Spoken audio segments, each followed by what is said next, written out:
Ram friends, ఈ రోజు social media తెరిస్తే చాలు పవన్ కళ్యాణ్ మాత్రమే కనిపిస్తున్నాడు. తిడుతూనో పొగుడుతూనో పవన్ పేరే స్మరిస్తున్నారు. ముఖ్యంగా పవన్ కళ్యాణ్ గారు సనాతన ధర్మం కోసం నిలబడ్డప్పటి నుండి కమ్యూనిస్టులు, కాంగ్రెస్, బీఆర్ఎస్, తైతక్క అందరికీ కడుపు మండిపోతుంది. హిందుగాళ్ళు బొందుగాలు అని అనాలి కానీ హిందువులకు హక్కులున్నాయి, మాకు మనోభావాలున్నాయి, మాకు మా దేవాలయాలు మేము రక్షించుకుంటాం, మాకు గౌరవం ఇవ్వండి అంటాడా? అమ్మా! అందుకే కమ్యూనిస్టర్స్ అంతంతా కుక్కకి బొక్క దొరికినట్టు నాగేశ్వర విష్ణుని తెలంగాణ వర్సెస్ పవన్ కళ్యాణ్లా చిత్రీకరించారు. ఇక కాంగ్రెస్ తెలంగాణ మంత్రి పొన్నం ప్రభాకర్ అంటాడు పవన్ కళ్యాణ్ గారు తెలంగాణలో అడుగు పెట్టద్దు అని. మరి మీ సోనియా అసలు ఏ దేశంలో పుట్టింది? ఈ దేశంలోనే పుట్టలేదు కదా. రాహుల్ గాంధీ అయితే బ్రిటిష్ సిటిజన్ అని కోర్టులో కేసు నడుస్తూనే ఉంది. కార్గే కర్ణాటక వాడు. వీళ్ళెవరు రేపటి నుండి తెలంగాణలో అడుగు పెట్టరా?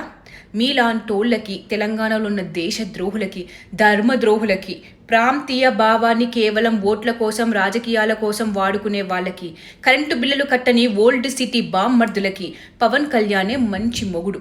అరే రేవంత్ రెడ్డి గారు ప్రమాణ స్వీకారం చేసిన రోజు జై తెలంగాణ అనలేదు, జై సోనియమ్మ అన్నాడు. అప్పుడు ఆడికిపోయింది మీ ప్రాంతీయ పిచ్చ అభిమానం? ఈ ఒక్క కూడా చివరికి మాట్లాడబట్టే. ఓవైసీ ఎంఐఎం పార్టీ అసలు ఈ దేశమూలదే కాదు కదా. కాసిం రజ్వీ పోతూ పోతూ ఓవైసీ వాళ్ళ కుటుంబానికి ఇచ్చిపోయిండు పేరుని. ఆ దానికోసం ఏం మాట్లాడం? అబ్దుల్లీ ముసుగు అక్క ముందు పోయి నీ తాత ముత్తాతల పేర్లు అడిగి చెప్పు. మీరంతా డర్తో భయపడి కట్మిర్చీలైన ఎక్స్ హిందువులే. మీరు మళ్ళీ తెలంగాణ, ఆంధ్ర సిగ్గు కోసం మాట్లాడటం. రాజ్యాంగాన్ని చేతిలో పట్టుకుని తిరుగుడు కాదు. దాంట్లో క్లియర్గా ఉంది ఈ దేశంలో పుట్టిన వాళ్ళు ఏ రాష్ట్రానికైనా ఎక్కడికైనా వెళ్ళే హక్కు ఉంది అని. ఎవర్రా మీరంతా అసలు? నీళ్లు, నిధులు, నియామకాలు అని ఆంధ్రోళ్ళు అని వాళ్ళ యాసని తినే తిండిని తిట్టి 1200 మంది ఆత్మ బలిదానాల మీద కూర్చుని మళ్ళీ వీళ్ళందరినీ పార్టీలో చేర్చుకున్నప్పుడు ఈ ప్రాంతీయ పిచ్చి ఏమైంది? అసలు ఇందిరాగాంధీ దేశం మొత్తంలా మెదక్కే వచ్చి ఎందుకు నిల్చుంది? రాహుల్ గాంధీ ఎందుకు కేరళలో నిల్చుంటాడు? మరి ఎప్పుడు ఆడబుట్టాడా? మాట్లాడే ముందు కాస్త ఆలోచించి లాజిక్తో మాట్లాడండి. లేదంటే మీ నాయకులని తరుముతారు తెలంగాణ ప్రజలు. కొండగట్టుకి డబ్బులు ఇచ్చాడు పవన్ కళ్యాణ్. ఆంధ్రోడు ఎందుకు ఇచ్చాడు అని అనలేదే.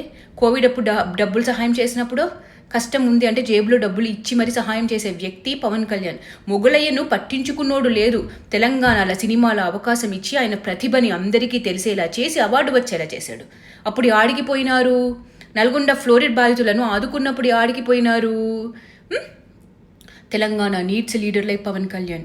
మీ రాజకీయ లబ్ధి కోసం మొత్తం తెలంగాణ ప్రజల పేర్లు వాడుకోవద్దు, సెంటిమెంట్ వాడుకోవద్దు.